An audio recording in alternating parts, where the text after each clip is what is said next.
Hey there, welcome to episode 90 of the Social Business Engine podcast. This is the podcast where I invite thought leaders from all industries who are excited to share with you, the modern business executive, how to harness social media technology in your business strategy. I'm Bernie Borges, CEO of Find and Convert, and your host of the Social Business Engine podcast. On today's episode, you are going to meet Chad Pollitt, co-founder and VP of Audience at Relevance.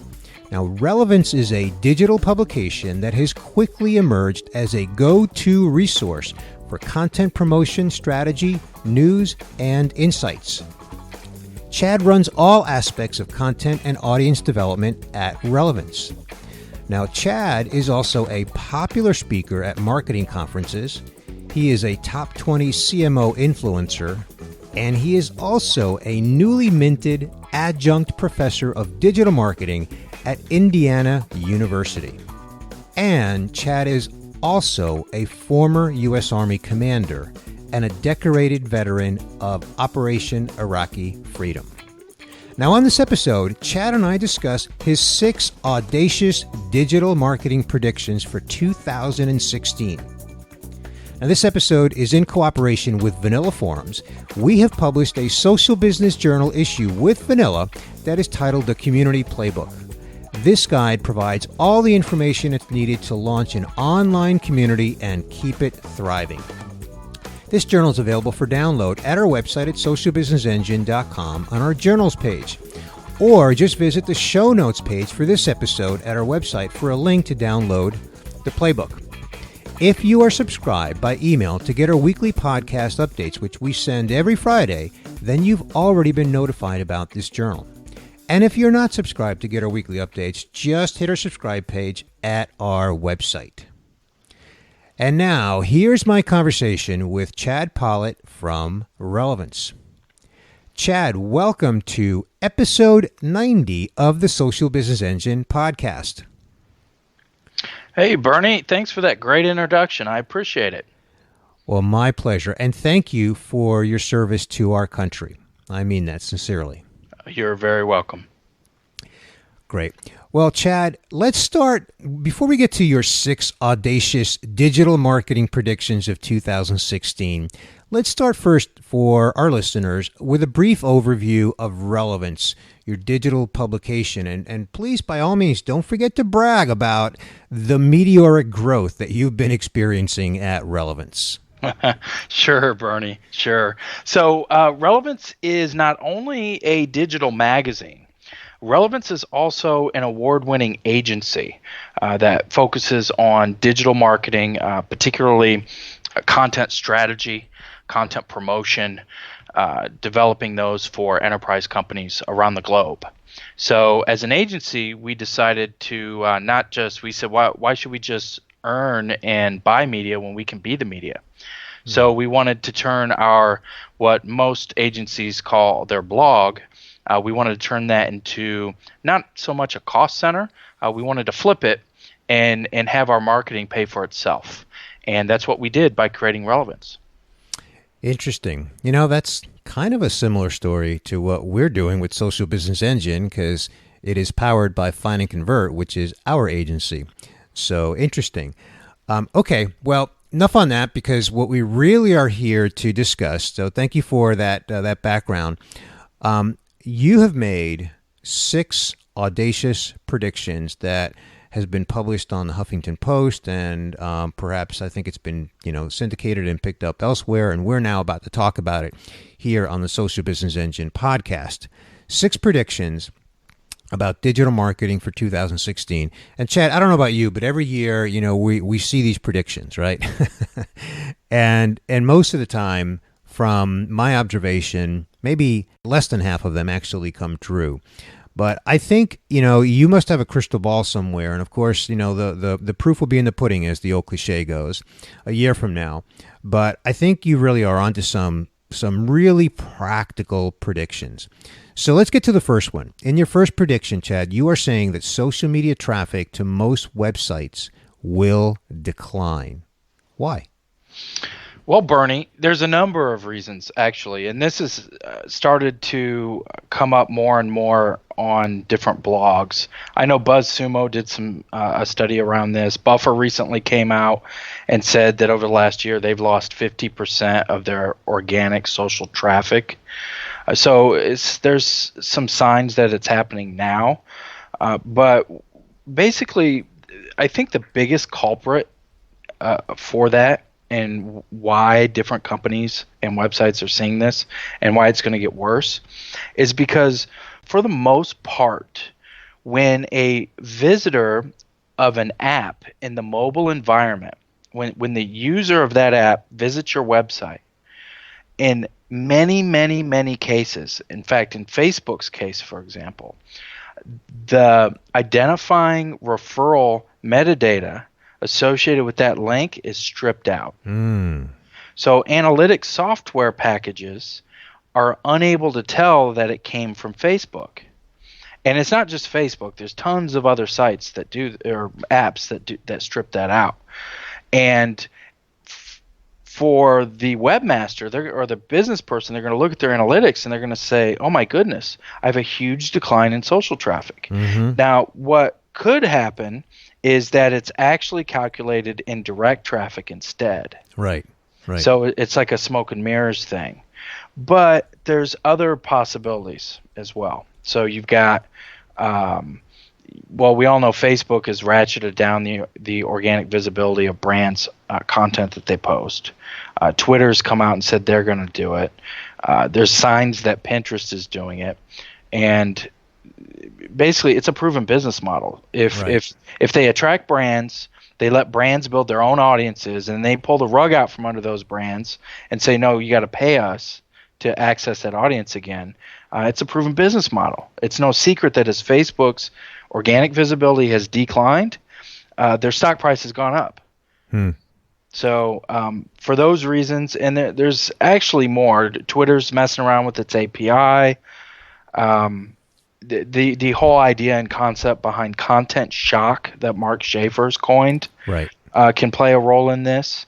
So look for social media traffic in your analytics to be substantially lower next year than what it was this year. Yeah, so anecdotally, what I will share in our own observation is we look at our own traffic both at Find and Convert and in Social Business Engine, and actually specifically Social Business Engine, we use Bitly a lot to shorten URLs and then share like the episodes, these podcast show notes episodes.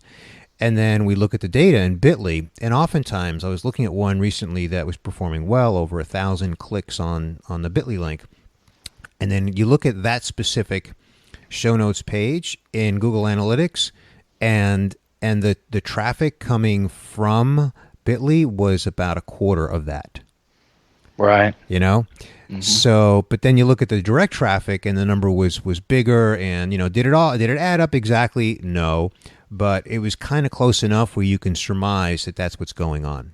Right. And I'll tell you, Bernie, I checked my analytics for this. And now we had a very steep growth in our audience over the last year and a half. So in 6 months, we got 50,000 new subscribers. That's awesome. But we had a blog prior. And so we have analytics for that blog. And then if I compare this year at this time, the entire year to that same time slot from last year, we actually decreased our social traffic by 17% year over year. And that is with a massive growth in audience. Right. Now, in Buffer's case, theirs was 50%. And Moz and Copyblogger, and there's another website that BuzzSumo looked into. But they were all around 50%. Mine was only 17%, and I know why. It's because we had that growth in our audience. Right.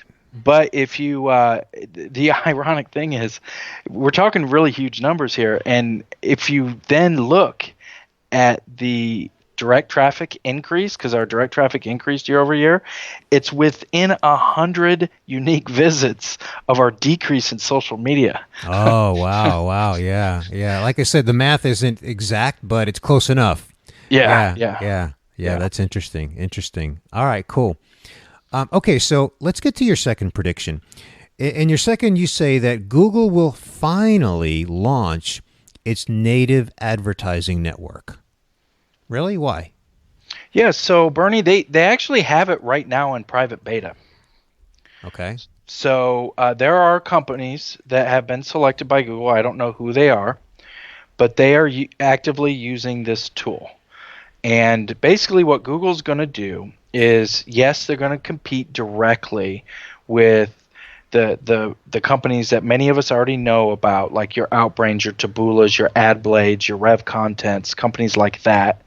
So they're going to be able to provide content recommendations below blog articles as well as regular media articles. But they're going to do something none of those other companies are doing. They're going to connect brands at scale to premium media outlets as well as bloggers and allow us to create content within Google's system and then submit it for publication to those websites as sponsored content that they will then publish.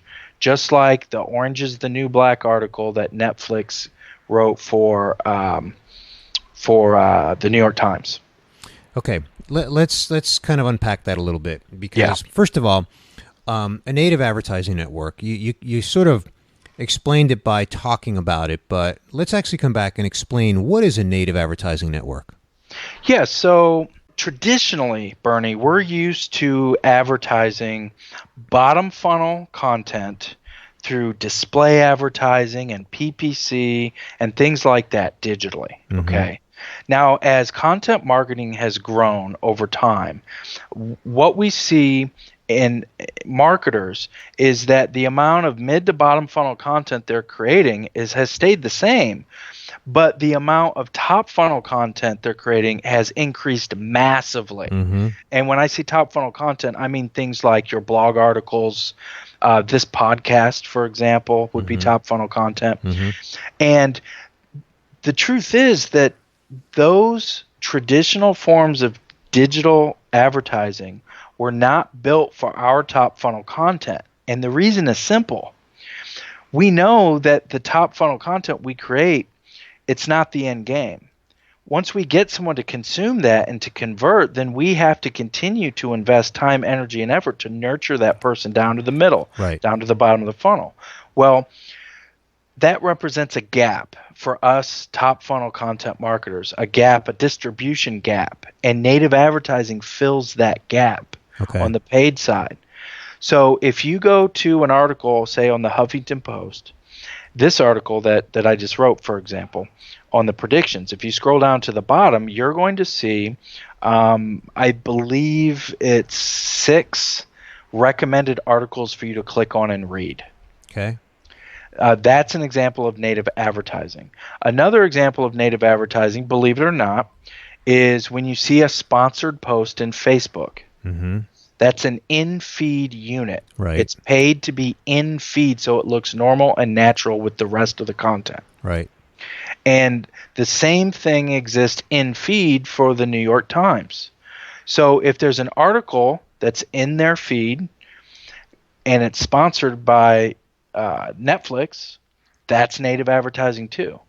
And another form of native advertising, Bernie, would be if you sent out an email to your audience and you had a note on there and a little section that had an ebook that you were working with a sponsor, and it said sponsored content up below that, and there was a link. So it's kind of like almost an ad unit that looks in feed on the email. That's native advertising. Right. Now, the example that you gave on the article, your article in Huffington Post, when you see those articles, it says that those articles are brought to you by Gravity. Is that what you mean as a native advertising company? Yes. So Gravity is actually owned by AOL, which owns Huffington Post. So it's kind of tangled web. Yeah, exactly. But yeah, so that's exactly what I'm talking about. They're a network.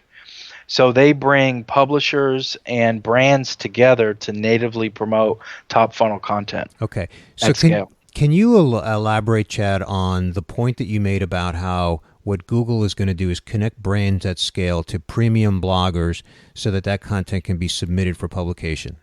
Yeah, so what I mean by that, Bernie, is that right now, if I want to write an article for the Huffington Post, I have my own column. I can go there and write one. But if I'm a business, Congratulations, by the way, that's awesome. Thank you. But if I'm a business and I want to write an article and have it featured in the Huffington Post, I've got two options. One is I've got three options. One, I can pitch the Huffington Post and say, hey, I'm cool, you should give me a column. And they'll probably say no. Second thing you Unless can do. Unless you're Chad Pollitt. And the second thing that you can do is you can approach somebody that writes for the Huffington Post and pitch them your story idea.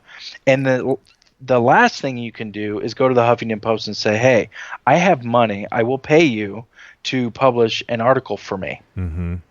So what Google's doing is they're creating a turnkey mechanism as the middleman so you don't have to go out, make phone calls, send emails to 10 different premium publications to get your story written and published in those publications.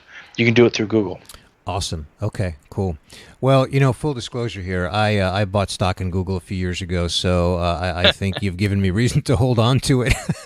Yeah, and the reason I'm predicting that this is going to launch is simple. It's been in private beta for over a year. Right. And they're losing money every day that's not launched. So I'd imagine we will be seeing it because that gap is a real gap. Yeah. Marketers are struggling to figure out how to distribute their top funnel content at scale. Right. And this is a solution for them. Okay, cool. All right, well, let's move on to your third prediction. And there you say that LinkedIn will launch its version of instant articles. So I think we should start with the definition of instant articles. Right. So Facebook announced, I can't remember exactly when it was. I think it was this late spring, early summer. But that Facebook announced that it's going to start publishing articles from, say, BuzzFeed, National Geographic, and there's a bunch of other beta partners. But they're going to actually publish full articles in Facebook so that when you click on the article or on the link, you don't leave Facebook. You actually stay in Facebook and read the article on Facebook. Mm-hmm. Okay? So essentially what they're going to do is syndicate content from those publications directly into Facebook. So they're keeping people there in Facebook. Okay. So that the idea behind this, well, many of your listeners have probably read Mark Zuckerberg's intent, and that is to be basically the gateway of the internet. Mm-hmm. So everything to be through Facebook, and this is part of that. Mm-hmm. And of course, it gives publishers access to a large audience, and lets Facebook accomplish its task of keeping people on there. So if you think that LinkedIn is going to launch its own version of instant articles, what impact does that have on LinkedIn Pulse, which, for those that may not be familiar with it, is already essentially a source of content that comes from external sources as well as from LinkedIn influencers, as well as occasionally from members like myself or you that might publish an article that is featured on LinkedIn Pulse. Right. So right now, as it stands, if you or I, Bernie, want to syndicate an article to LinkedIn Pulse, we can. Now, if you remember, several years ago, before they bought Pulse, they had LinkedIn Today. Right. Now, LinkedIn Today curated and syndicated a lot of content from other websites, a ton of it. In fact, it was my morning newspaper. It would give me all the best stuff from around the web. Well, once they integrated Pulse, their reliance on syndicated content diminished substantially. So I think what we're going to see is them go back to some sort of syndication, but it's going to be monetized. So LinkedIn will be able to make money off of it. Okay, so right now the Pulse approach is not monetized, Right. but isn't that a form of syndicated content already? It can be if you syndicate an article you've already published there. It Okay. can be. But it's I don't know exactly what their flavor of instant articles will look like, but it will be in partnership with media outlets like probably like Forbes and the Wall Street Journal and stuff like that, Harvard Business Review. I'd imagine they'll probably try to recruit those media outlets out the gate. And then the formula that I see rolling out with this whole idea of instant articles is that eventually they'll open up to marketers and brands. Okay. All right. Well, that sounds interesting. Maybe that can have an impact on my content from Social Business Engine. Maybe we can get our content syndicated there. So that's interesting. Coincidentally, I also own stock in LinkedIn, and of course, just like Google, bought it on the open market. But you mentioned Facebook. I don't own stock in Facebook, so I think that's as much as I can name drop social networking sites that I own stock in. So hey, real quick, Bernie. One thing I forgot to mention. So LinkedIn, it's likely it won't be fully flushed out and launched, but I do anticipate an announcement and some movement towards it. So we'll hear something next year for sure. There's a chance it could be launched next year. We'll see. But LinkedIn has to do something about this because Google and Twitter announced a partnership to launch their version of instant articles already. Yeah. Well, of course, Twitter's doing some interesting things in their partnering with brands like Google and IBM as well. Yeah. So, So LinkedIn definitely has to stay on top of their game. So, okay, awesome.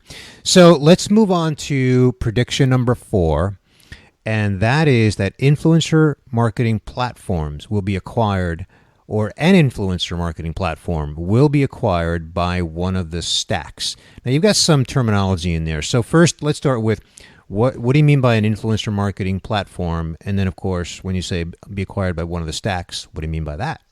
Sure, Bernie. So an influencer marketing platform, first, influencer marketing, if you didn't know, is a form of content promotion.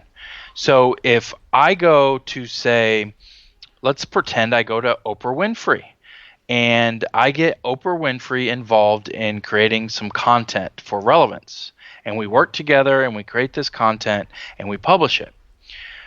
Oprah Winfrey has an audience, a built-in audience, and she has a vested interest in the success of that content she just helped create. Mm-hmm. So then she turns around and does what? She tells her audience. And for me, for Relevance, we then get access to that audience through influencer marketing. Mm-hmm. And there's lots of tools out there to help you do that. In fact, this is one of the hottest areas of tech right now. They're cropping up all over the place, influencer marketing platforms. Right. And the reason they're cropping up all over the place is simple. Content promotion is a major, major challenge for top funnel content marketers. And this is, now I talked about the paid media side earlier with the native advertising. This is on the earned media side, which in a lot of ways, if you can get good earned media, it's way more powerful than any paid media can be typically. Right. So when I say influencer marketing platform, those are the tools that are out there that people use to conduct influencer marketing. Right. Okay, cool. So why do you think that one of the influencer marketing platforms will be acquired by one of the big stacks? Okay, so when I say stack, what I mean is the marketing technology stack. So that's a general term that refers to companies like Salesforce, Adobe. So Salesforce bought ExactTarget. ExactTarget owned Pardot. Together, you have demand generation software. You have marketing automation software. You have CRM. Right. Mm-hmm. And you've got others. HubSpot is a stack. Mm-hmm. You also have Oracle, which is a stack. Mm-hmm. And most of those companies, with the exception of HubSpot, for the most part, they didn't build these tools from the ground up. They bought these tools and brought them together. Right. Okay. Right. So basically what you're saying is that as the space is maturing, there's continued convergence, like you said. Salesforce and Adobe and Oracle have acquired pieces along the way to build out their stack and their total offering so that they can penetrate enterprises even further. And so with influencer marketing being as popular as it is, you're suggesting that, the stack players are going to get in on the game by acquiring, some of these independent platforms.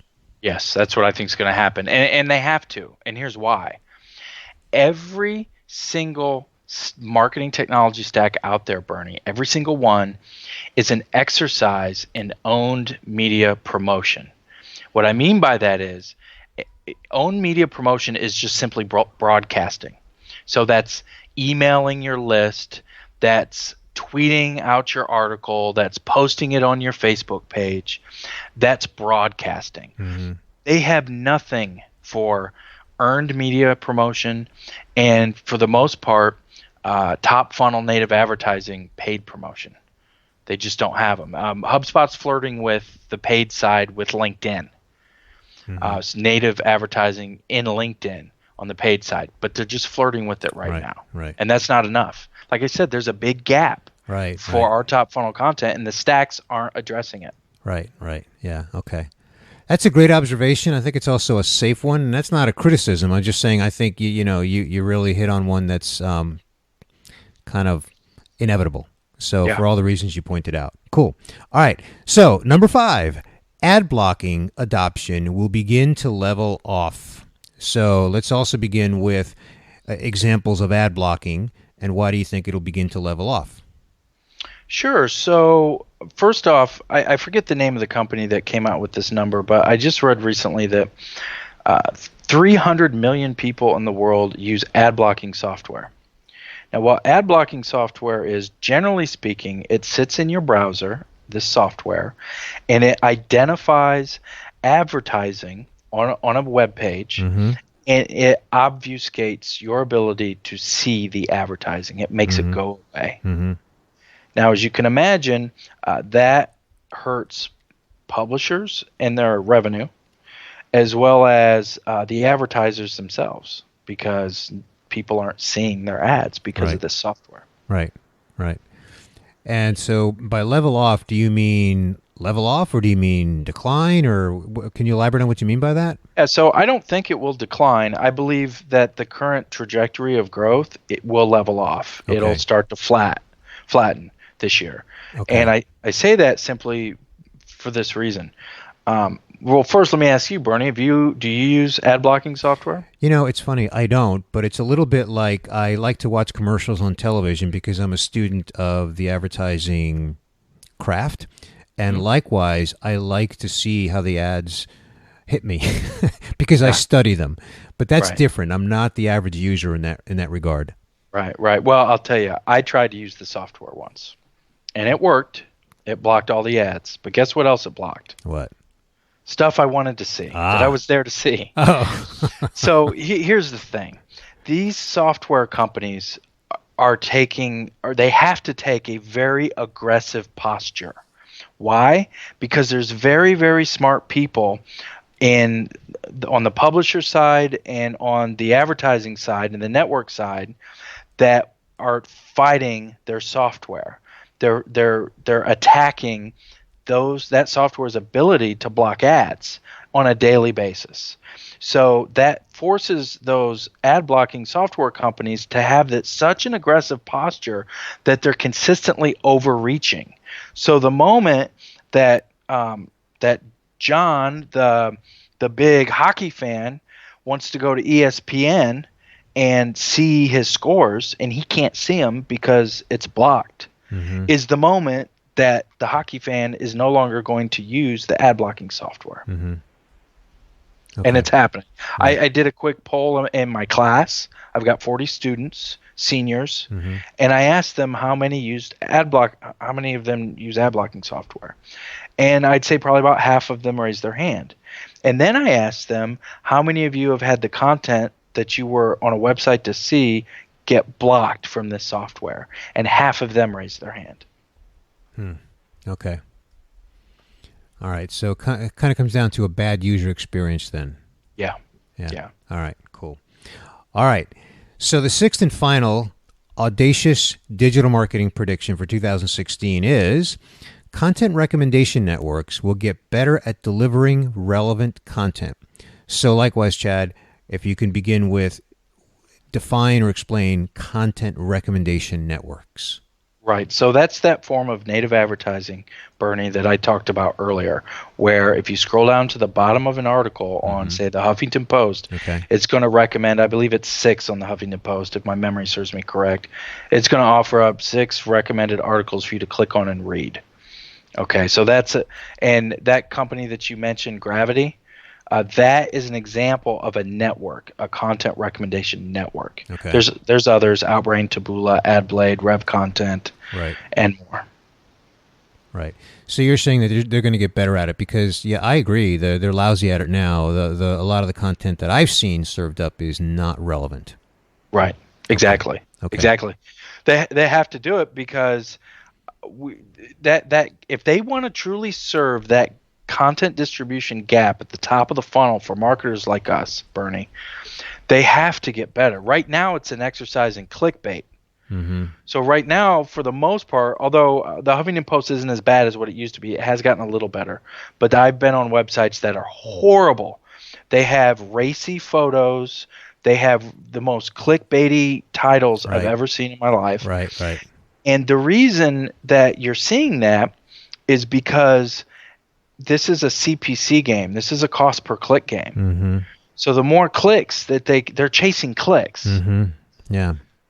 So why I think this is going to change, one, because it has to for us, or we can't meet our KPIs. And two, there's some cool things happening that started to happen this year. One, there's a company called Rev Content. They're a content recommendation network. And they publicly admit to denying 98% of the people that come to them and say they want to distribute their content on their network. They're holding the relevance and the need for engagement at a high level. They won't publish crap, right? So they're doing that. And then there's a third-party company that services many of the networks. They're called Empowered out of San Francisco. Mm-hmm. And they completely dumped the CPC model altogether. And they have what they call a CPE, or cost per engagement. So they're actually measuring whether or not, once that content is clicked on, whether or not the user then engages with the content that they go to. Which is a more relevant or meaningful KPI. Exactly. Yeah. Exactly. And that's what we want. And it eliminates the chasing of the click. Right. So those are the only two companies I know that are leaning towards greater relevance and a much better user experience. But I think it's going to catch on because it has to. Right. Okay, cool. Well, Chad, I want to summarize these 6 audacious predictions and what they mean, and then get to my one thing question, and then we will wrap up this podcast. But we've covered a lot of ground here, and we started out by you giving us an overview of Relevance. You're an award-winning digital marketing agency, and you decided to be the media and have the marketing pay for itself, and you've grown it audaciously, I might add, to 50,000 subscribers, and congratulations for that. That is really, really fantastic. And it's interesting how you've seen your social traffic decrease 17% while your subscriber rate has grown. And that's one of the kind of the factors that led to one of your predictions. And your first prediction, you said that social media traffic to most websites are going to decline. And, we talked about how mobile apps don't track the metadata, doesn't get stripped out, so brands can't see the actual traffic coming from mobile, and also from people like Twitter stripping it away, and we're just seeing more of that as a trend from the social properties. You also talked about how Google is going to launch their own native advertising network. You say that they really have to. It's been in private beta for more than a year now. And I really like how you explain the why, how it fills the gap between the top of the funnel content distribution and the bottom of the funnel content distribution. and how this native advertising network is going to compete with the Outbrains and the Tabulas and the Gravities of the world for content recommendations. But, and here's a big but, or and maybe, it's going to connect brands at scale to premium bloggers to submit that content for publication. And that sounds really intriguing, and I'm hopeful that that's going to be something that might benefit us at Social Business Engine. We shall see. And then your third prediction, Chad, is that LinkedIn is going to launch its own version of instant articles, which is essentially what Facebook is doing by publishing articles from other sources where you can read those articles from third-party, digital sources without ever leaving Facebook. And LinkedIn is, you predict that LinkedIn is going to do that sometime in 2016, maybe. They'll be syndicating the content, and the big thing is that they're going to be monetizing it. And of course, they have competitive pressure because Google and Twitter are already working on something similar. And then your fourth prediction is that influencer marketing platforms are going to start to get acquired by the stack players, the Salesforces and Adobes, the Oracles, the HubSpots of the world. You point out, rightfully so, Chad, that influencer marketing is a really fast-growing area. Influencer marketing is a way for brands to reach the audience that the influencers already reach. And this is just another exercise in owned media, but the stack really isn't playing well in that. So acquiring the influencer marketing platforms, or some of them, certainly makes sense.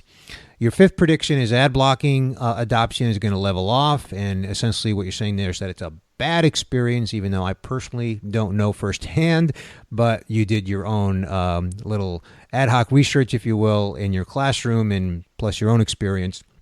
And so it's got to be it's got to really begin to level off just to create a better user experience.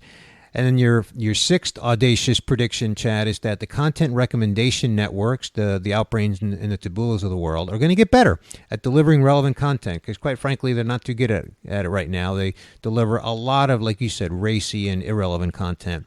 And again, it's got to improve the gap for marketers between top and bottom of the funnel content. There's some improved technology that's available, and also just to create a better experience both for users and marketers, and then a new model, a cost per engagement model that really can obliterate the CPC model and really is just a more meaningful model. So that was kind of a real key reason for content recommendation networks getting better. So that's my attempt at summarizing your six audacious digital marketing predictions for 2016. Did I leave anything out, Chad? Bernie, you hit them all. All right, terrific.